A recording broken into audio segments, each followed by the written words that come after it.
Welcome to the Pin Leader Podcast, where strategic leaders get straight to the topics, strengthening our awareness and sharpening our minds. The Pin Leader Podcast is produced by Roar, a production division of Mays & Associates Ltd. Find out more at www.maysassociatesltd.com. Now here is your award-winning host, Dr. Shanda Gore. And welcome to the Pin Leader Podcast. Today we're going to have a pinpoint moment, and we're going to be talking about talent focused. Talent focused. And this is really about how individuals come into an organization or a part of an organization and where they're being developed and how they're being developed. It is a critical part and an asset to any organization that you're able to recruit and retain talented workforce, as well as lead those that are part of an organization that is going to move the goals forward. So we're going to focus on that today and have this pinpoint moment. We're going to be talking about abilities and, of course, how to harness that. And then when change comes, what does that mean? And how we need to focus on making sure that our talent is ready for those changes.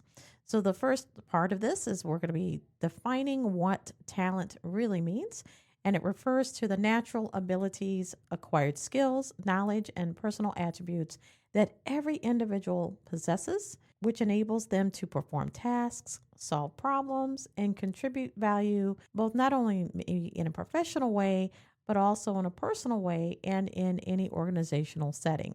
Why define it? Because sometimes there's confusion about what talent really means. There are whole departments that have names that say talent development that are connected with very large organizations. And without understanding what that means for the individuals that come to the table, this is a critical asset to any organization to make sure that you have it built in as part of your strategy. It does include three parts, which are innate abilities of the individual, such as creativity, intelligence, or adaptability.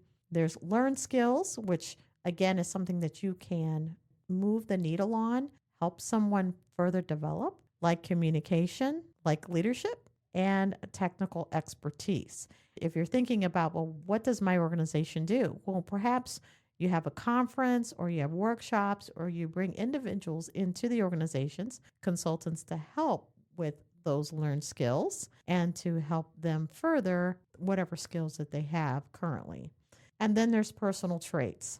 This includes motivation, integrity, and emotional intelligence, which also can be part of a learned change depending on how much professional development you have available for your talent. And you may have heard this, that you can put professional development programs together, but it doesn't necessarily mean that individuals will take advantage of them or get something out of them if they're not motivated. And I know I talk about this in the Pin Leader Path book about a push, getting an understanding of where every individual who's part of your organization, what is motivating them to move toward the goals that you hope that the whole organization will be doing together, so that you can say, we're moving as a team going in the direction that you need to go in. If individuals don't know what the motivation is, and sometimes motivations change depending on what or who the talent is. So it could be that people are motivated by money, yes, but they could also be motivated by the opportunity to grow within an organization. Think about an instance, and maybe you know someone who made a change from one organization to another simply because there was not a pathway to the next step or the next level. This is a defining moment for some employees when they don't see the pathway. And so you may hear of terminology like, this was a stagnant place for me to be. I didn't see the next opportunity. I hope that the next place I go will have a clear pathway for my next level. Even if the employee or the individual does not know what that next level is, you could show them pathways on different opportunities. And there's nothing like having someone who hadn't thought of a job opportunity that way, or maybe they're looking at exploring. It's the best leaders, the most effective leaders that are able to harness this and understand that people have different motivations and that they can show them different pathways to get there and or possibilities of maybe positions that they never dreamed of before. And so this is why when we talk about talent development, it's not just about getting into a job, but maybe it could be even a career change. And so that means two different things. So those are some really critical parts of it. And again, part of the organization. When you're talking about strategic planning and driving innovation, productivity, and even wanting that competitive edge or advantage, talent development is the key to many of those successes. It focuses on identifying and nurturing, and I will stress that word nurturing, and leveraging the capabilities for both not only the individual now, but also for the organizational success. So there's nothing like having a team and individuals are growing in whatever they are learning, either in their expertise of whatever their skills are, but also in their professional development, and they're starting to seek it out. And maybe they're self-motivated. Maybe there's an opportunity that's out there and you encourage them, have conversations. There's nothing like sitting down and having a conversation across the table about what the future might hold. And people do get excited and also make decisions on their next move, on what they're going to do and if they're going to stay. The other thing about talent development and why it's those organizations that are talent focused is if there is a change, a major situation that occurs against the organization, or a situation that would be economically might really challenge it, or again, maybe there's an acquisition or some kind of significant level of change. The most effective leaders do not take advantage of the fact that change just comes and just says, well, change is always happening, so you just kind of have to roll with it.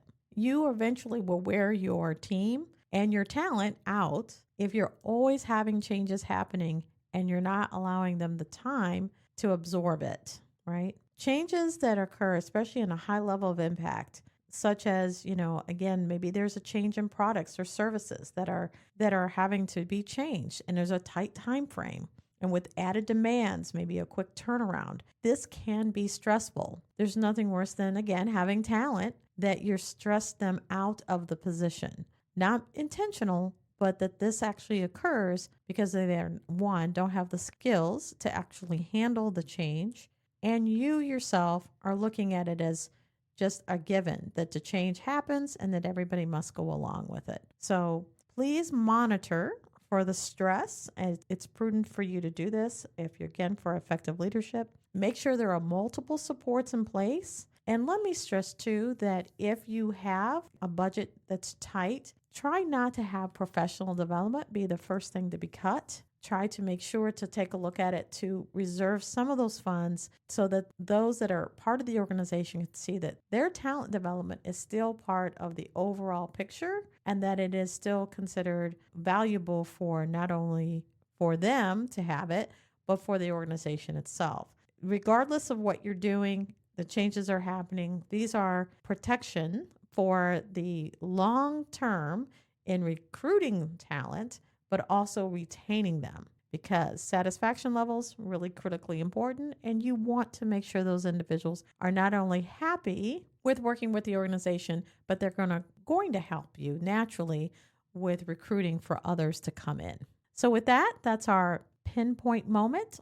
Hopefully you've gotten a couple of nuggets out of that and thinking about it, especially with mid-year right now, strategic planning, thinking about how you can really hone in and help support your teams and the talent that you currently have. So thank you so much for listening and sharing the show.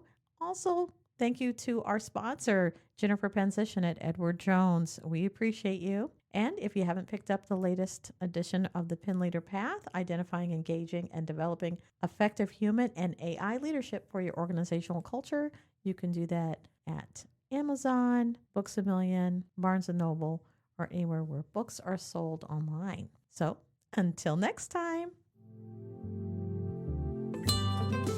The Pin Leader podcast is hosted by Dr. Shanda Gore and brought to you by Mace & Associates Ltd., creating customized solutions for growth in the areas of leadership development, strategic planning, and culture building. Find out more at www.mazeassociatesltd.com. Don't forget to subscribe to the Pen Leader podcast and share with others.